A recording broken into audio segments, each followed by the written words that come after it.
నమస్తే, welcome to SRK news ఈనాటి వార్తా విశేషాలు.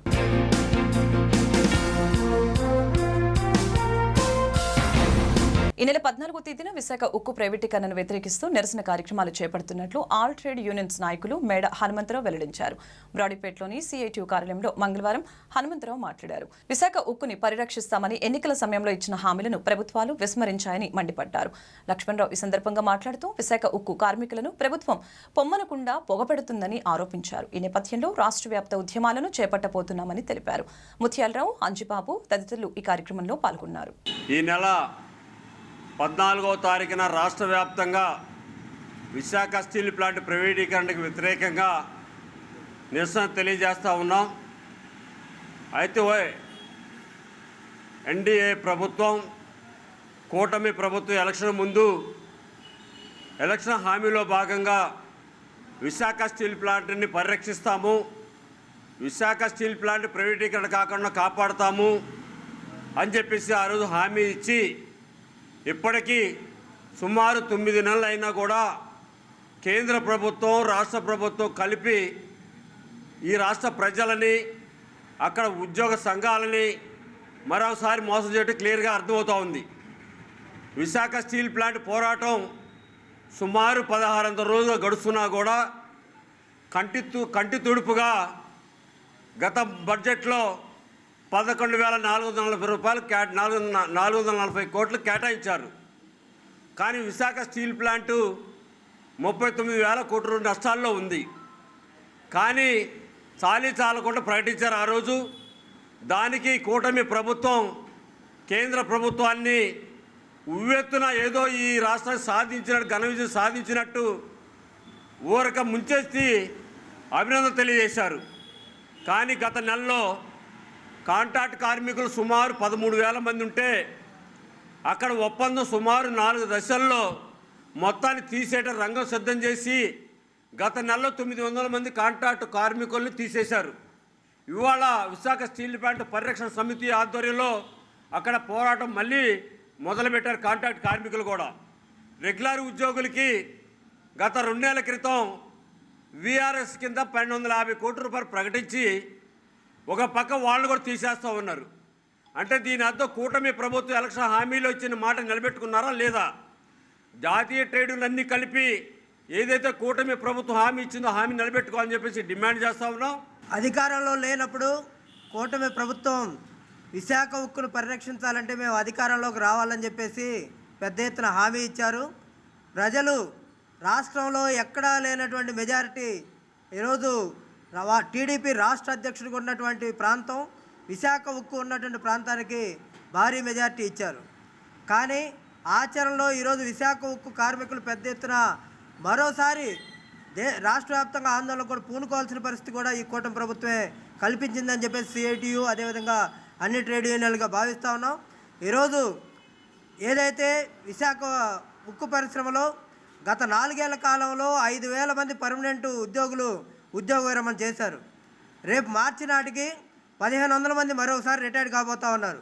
కాబట్టి వీళ్ళందరి స్థానంలో ఒక్కటంటే ఒక్క పోస్టు భర్తీ చేయనటువంటి పరిస్థితి ఉంది. అదేవిధంగా కాంట్రాక్ట్ కార్మికులు ఉన్నటువంటి వాళ్ళకి 5 నెలల నుంచి వేతనాలు ఇవ్వక ఈరోజు ఉత్పత్తిని కూడా పూర్తి స్థాయిలో ఆపేస్తూ ఉన్నటువంటి పరిస్థితి మనం చూస్తూ ఉన్నాం. అంటే ప్రభుత్వ ఉద్దేశం పొమ్మనకుండా పగబెట్టేటటువంటి ప్రయత్నం చేస్తూ ఉంది. దీన్ని తీవ్రంగా వ్యతిరేకిస్తూ ఉన్నాం. ఏదైతే ప్రభుత్వం కొన్ని ప్రత్యేకమైనటువంటి నిధులు ఇచ్చామని చెప్పి చెప్తా ఉన్నారు, ఆ నిధులన్నీ దేనికి ఖర్చు పెట్టారని మేము ప్రశ్నిస్తున్నాం. ఈరోజు ఆ నిధులు వీఆర్ఎస్ కోసం ప్రకటించడం కోసం కేటాయిస్తున్నారు తప్ప సొంత గనులు కేటాయించడం కోసం ప్రయత్నం చేయట్లేదు. కాబట్టి విశాఖ ఉక్కు బతికి బట్టగట్టాలంటే ఖచ్చితంగా సొంత గనులు ఉండాలా. ఆ దిశగా ప్రభుత్వం చర్యలు చేపట్టాలని చెప్పేసి కూడా కోరుతా ఉన్నాం. లేని పక్షంలో గతంలో ఏదైతే విశాఖ ఉక్కు ఆంధ్రుల హక్కు అని చెప్పేసి అనేక మంది త్యాగాలతో ఏర్పడిందో అదేవిధంగా రాష్ట్ర వ్యాప్త ఉద్యమానికి కూడా సిద్ధం కాబోతున్నామని చెప్పేసి కూడా తెలియజేస్తూ 14వ తారీఖు జరిగేటటువంటి కార్యక్రమంలో కార్మికులు, ఉద్యోగులు, ప్రజానికం పెద్ద ఎత్తున పాల్గొని నిరసన జయప్రదం చేయాలని చెప్పి పిలుపునిస్తా ఉన్నాం. ఆంధ్రప్రదేశ్ గొర్రెలు మేకల పెంపకందారుల సంఘం కొత్తపేటలో ధర్నా కార్యక్రమాన్ని నిర్వహించింది. ఈ సందర్భంగా సంఘ రాష్ట్ర గౌరవ అధ్యక్షులు రామాంజనేయులు మాట్లాడారు. చేతి వృత్తిదారులు రాష్ట్రంలో 25% జనాభా కలిగి ఉన్నారని, అందులో ప్రధానంగా ఉత్పత్తి రంగంలో 5 లక్షల గొర్రెలు మేకల పెంపకందారుల కుటుంబాలు ఉన్నాయని గుర్తు చేశారు.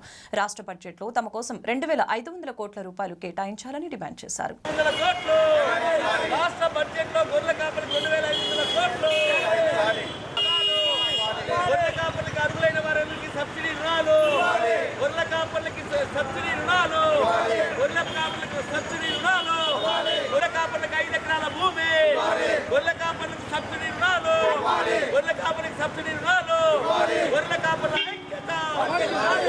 మరి ఇటీవల కాలంలో రాష్ట్ర ముఖ్యమంత్రి గారు మొన్న బడ్జెట్ను ప్రవేశపెట్టడం జరిగింది.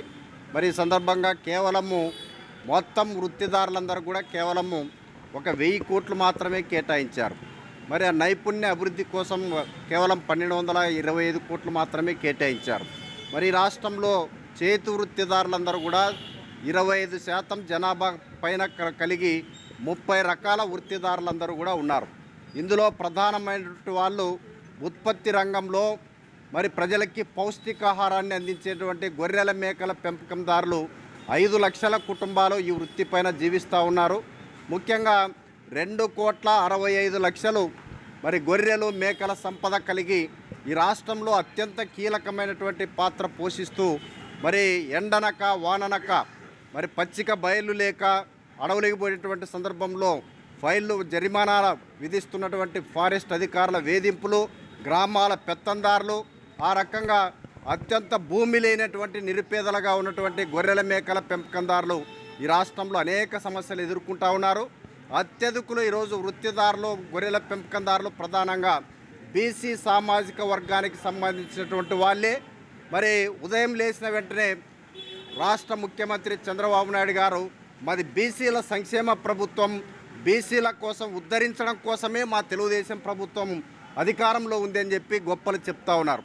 బడ్జెట్ విషయానికి వస్తే మరి పూర్తిగా నామమాత్రంగా కేటాయిస్తున్నటువంటి తీరుని ఆంధ్రప్రదేశ్ గొర్రెల మేకల పెంపకందారుల సంఘం తరపున తీవ్రమైనటువంటి నిరసన తెలియజేస్తూ ఉన్నాం.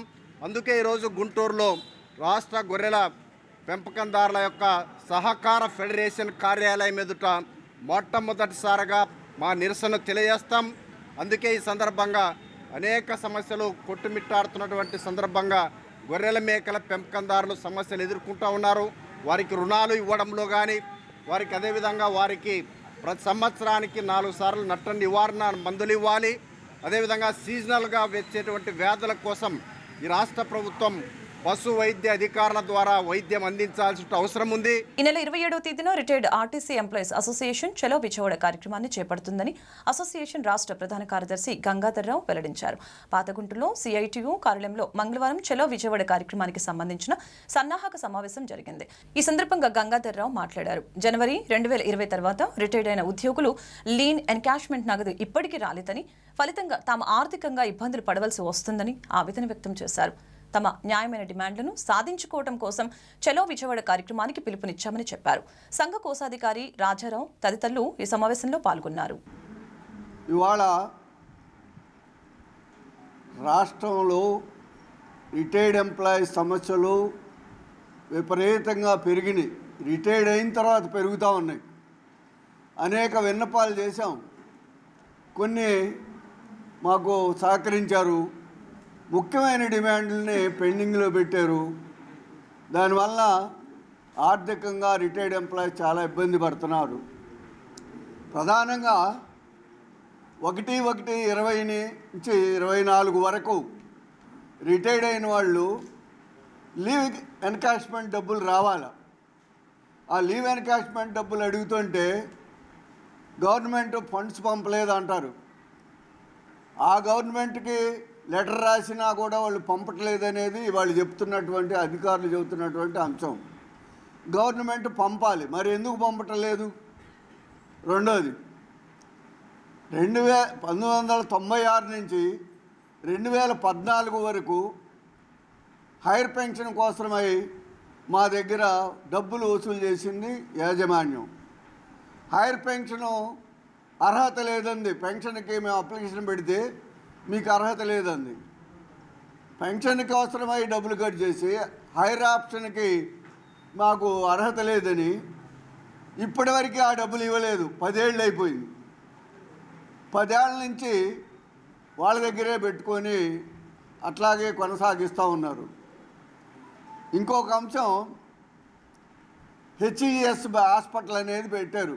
దాంట్లో మీరు కూడా చేరండి అని చేరమని చెప్పిన వాళ్ళు ఎక్కడ డబ్బులు కట్టాలి, ఎంత కట్టాలి ఇంతవరకు చెప్పలేదు.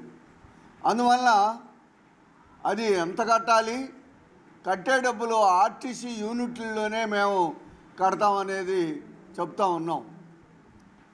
హైర్ పెన్షన్దారులు అనేక మందికి ఇప్పటివరకు డబ్బులు డీడీలు కట్టినా ఇప్పటివరకు కూడా వాళ్ళకి పెన్షన్ గ్రాంట్ కాలేదు. ఇంకోటి, హైర్ పెన్షన్ కోసం అప్లికేషన్ పెట్టిన వాళ్ళు మన కంప్యూటర్లోనో ఇంకో దాంట్లో డిజిటల్ దగ్గరకో వెళ్ళి చూసుకోవాలి అని చెప్పారు. మిస్ అయ్యారు. ఆ మిస్ అయిన వాళ్ళందరికీ కూడా మరొక అవకాశం ఇవ్వాలి అని అడుగుతూ ఉన్నాం. కూటమి ప్రభుత్వం నిరుపేదలకు ఇచ్చిన హామీలను అమలు చేయడంలో పూర్తిగా విఫలమైందని సిపిఐ గుంటూరు జిల్లా కార్యదర్శి జంగల అజయ్ కుమార్ ధ్వజమెత్తారు. కొత్తపేటలోని పార్టీ కార్యాలయంలో మంగళవారం జంగల మాట్లాడారు. గ్రామీణ ప్రాంతాల్లో 3 సెంట్లు, పట్టణ ప్రాంతాల్లో 2 సెంట్ల స్థలం ఇచ్చి ఇంటి నిర్మాణానికి 5 లక్షలు ఇస్తామని చెప్పి ఆచరణ దిశగా అడుగులు వేయటం లేదని ఆగ్రహం వ్యక్తం చేశారు. ఎన్నికల ముందు చంద్రబాబు నాయుడు గారు గ్రామాల్లో 3 సెంట్లు, పట్టణాల్లో 2 సెంట్లు స్థలాలు పేదలకు ఇచ్చి ఇల్లు కట్టుకోవడానికి 4 లక్షల రూపాయలు ఇస్తానని హామీ ఇవ్వడం అనేది జరిగింది. ఆ హామీని నిరుపేదలందరూ కూడా పూర్తి స్థాయిలో నమ్మి తెలుగుదేశం పార్టీకి ఓట్లేయటం కూడా జరిగింది. తదనంతరం దానికి సంబంధించినటువంటి ప్రాసెస్ పై స్థాయిలో స్టేట్మెంట్లు తప్ప ఆచరణలో ఇంకా దానికి సంబంధించిన పనులు ప్రారంభం కాలేదు. ఇప్పటికే సిపిఐ ఆధ్వర్యంలో, వ్యవసాయ కార్మిక సంఘం ఆధ్వర్యంలో రాష్ట్ర వ్యాప్తంగా పట్టణాల్లో 2 సెంట్లు, గ్రామాల్లో 3 సెంట్లు ఇచ్చి పెరిగినటువంటి ఇసుక, సిమెంటు, ఐరను దృష్టిలో ఉంచుకొని కనీసం 5 లక్షల రూపాయలు ఇల్లు కట్టుకోవడానికి ఇవ్వాలని డిమాండ్ చేస్తూ ఇప్పటికే నిరుపేదలందరితోటి అర్జీలు పూర్తి చేయించి అన్ని చోట్ల సచివాలయాల్లో, ఎంఆర్ఓ కార్యాలయాల్లో, కలెక్టర్ ఆఫీసుల్లో రాష్ట్ర వ్యాప్తంగా ఇవ్వటం అనేది జరుగుతూ ఉన్నది. అలాగే ఈ నెలలోనే ఇంకా మిగిలిపోయినటువంటి నిరుపేదలకి గుంటూరు జిల్లాలో ఈ నెల 15వ తేదీన మంగళగిరిలో, అలాగే గుంటూరులో 17వ తేదీన, 19వ తేదీన పొన్నూరు, అలాగే ఆ తర్వాత తెనాలి 20వ తేదీన, ఇలా జిల్లాలో ఉన్నటువంటి అన్ని నియోజకవర్గాల్లో ఈ కార్యక్రమాన్ని నిర్వహించబోతా ఉన్నాం. ఇది నిరుపేదలకి చంద్రబాబు ఇచ్చినటువంటి హామీని నెరవేర్చమని కోరుతూ జరిగేటటువంటి కార్యక్రమం. ప్రభుత్వం అన్నిటికంటే ఫస్ట్ ప్రయారిటీగా దీన్ని తీసుకొని పట్టణాల్లో 2 సెంట్లు, గ్రామాల్లో 3 సెంట్లు ఇవ్వాలని కోరుతూ ఈ పోరాటం ఈ నెలాఖరు వరకు కూడా నిర్వహించబోతా ఉన్నాం. ఈ వార్తలు ఇంతటితో సమాప్తం. మరొక బులెటిన్లో మళ్ళీ కలుద్దాం. నమస్కారం.